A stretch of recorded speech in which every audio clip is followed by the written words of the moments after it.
The most hated perfume of all time. The one you shouldn't buy, apparently. Let's go. So as usual, I ask my community on Instagram. By the way, if you want to follow me on Instagram, that's here. I ask everyone, what is the fragrance you hate the most? When you ask something like that, you definitely have, you know, the most popular fragrance out there. It's normal. I'm gonna tell you like what I think about those choices, but I think it's always nice to know that what most of the people don't really like to smell around them.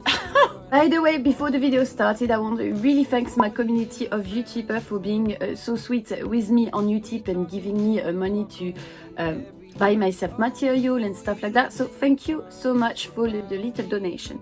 By the way, now there's a new YouTube features. I don't know if you know, it's called the super thanks. So you can just click here and super thank me, give me a little tip for the videos and everything. It's always appreciated. Thank you. Bye bye. Number 10 is Aventis. Ta-da! How surprising.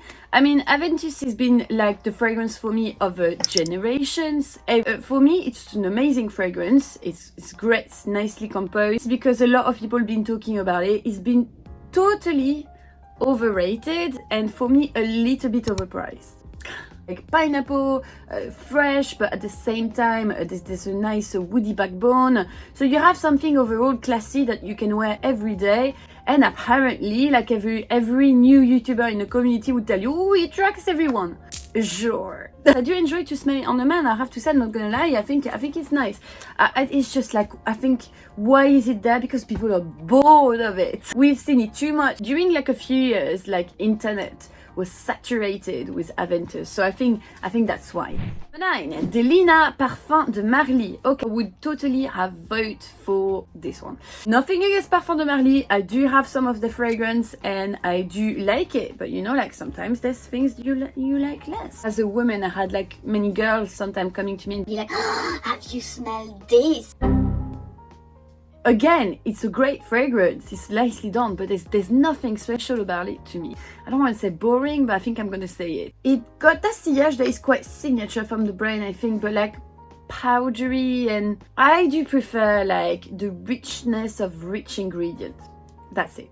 Number 8, Loulou by Cacharel. So that's a vintage one. And someone has also said everything by Cacharel. I actually prefer Eden from Cacharel. Yeah, it's really old-fashioned, let's face it. I have to say everything like is like Amor. They made a massive campaign on Instagram with this fragrance. I can't even remember the name, but I smelled it because all fashion influencer was recommended that product, so I smelled it and it was horrible. Not horrible, like it's okay, it's an okay fragrance, but again, like there's nothing about it that makes it special. So anyway, we were talking about Loulou and I went okay.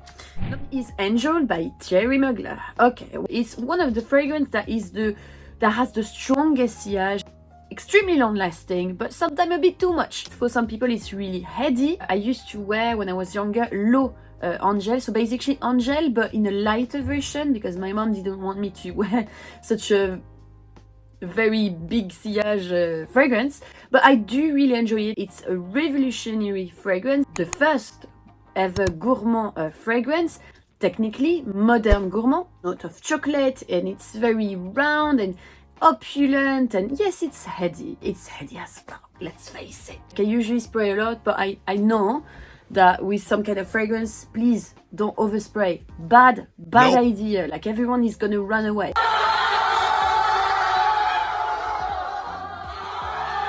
Very overpowering, so I understand why people say that, but I do like it. Number 6, Chanel number 5. Let's not go in that debate again. I have a full 10-page of argument against that for you, okay?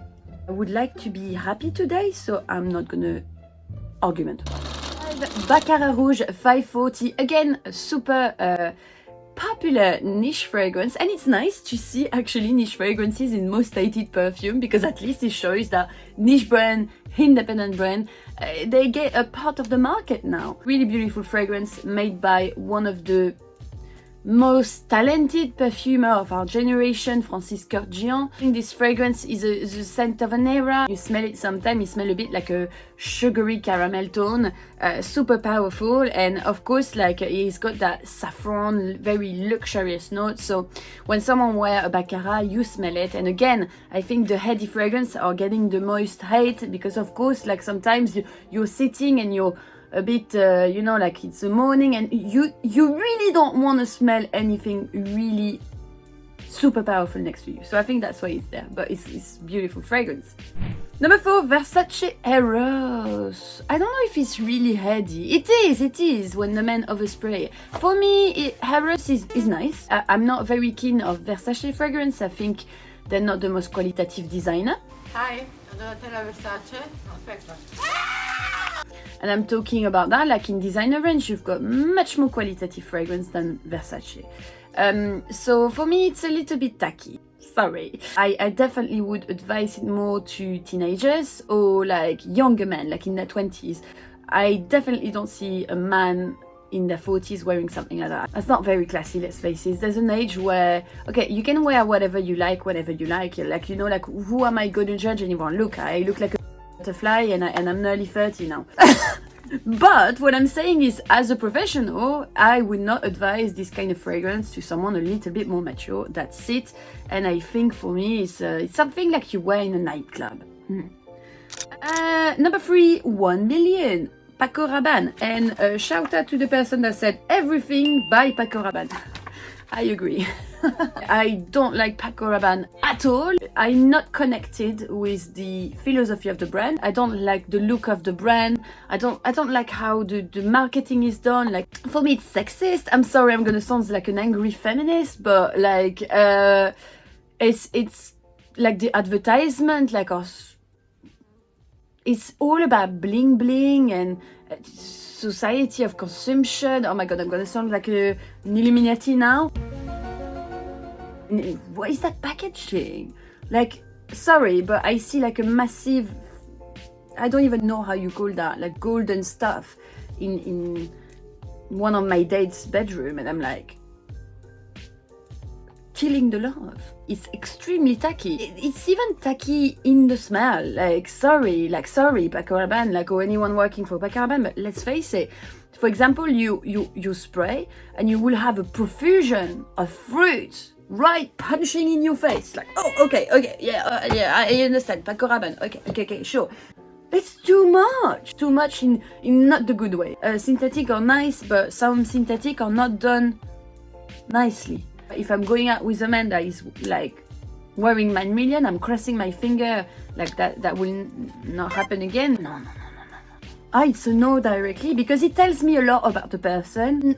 Why you came inside a Sephora full of beautiful classy fragrance, and about all of them you chose this? No, me. So I understand if you like it, but I'm always saying my opinion and what I think. Sauvage. I was expecting Sauvage to be the first one, but Sauvage is actually the most sold fragrance all over the world for men. Especially, we're gonna appreciate that it's Johnny Depp doing the advertising, and I really love Johnny Depp. Isn't happy hour anytime? Also, he's very sexy in this advertisement. Like, Sauvage is never something I enjoyed, and it's something that I can recognize when a man smells it. And usually it's a common thing with people wearing Sauvage. They think they need to spray the fragrance like really widely. Very Sauvage. It's Dior, so nice ingredient, yes, for sure. And a nicely done fragrance. I'm not saying it's bad. It's a great fragrance, honestly. It's Dior. Like, they have the flowers that are grown in grass, you know. And it's a great house with a big heritage behind, so I will never spit on the house. What I'm saying is that Sauvage smells like a very luxurious deodorant. I hope they will never see this video. Typical, extremely masculine smell. That's exactly like that to me. So and number 1 is La Vie est Belle by Lancôme. But La Vie est Belle.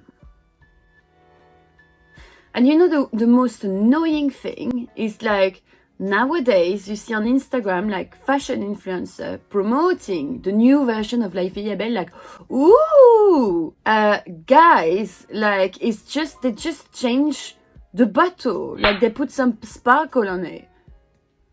Who cares? This fragrance is a floral fruity, but like, it smells like a bunch of sugary, not classy, childish.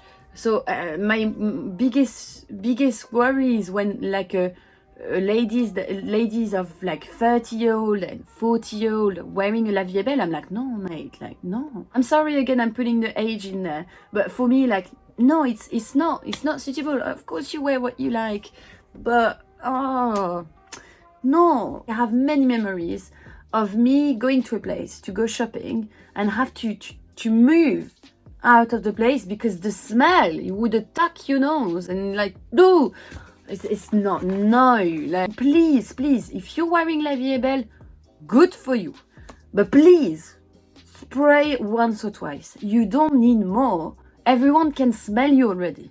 Please don't spray more. Like, I think it's just exactly the idea of the woman in the head of many people. And I don't like that. Like, it's like, okay, like, it's fluffy, it's pink, it smells floral, and it smells like a sugar. Perfect for a woman.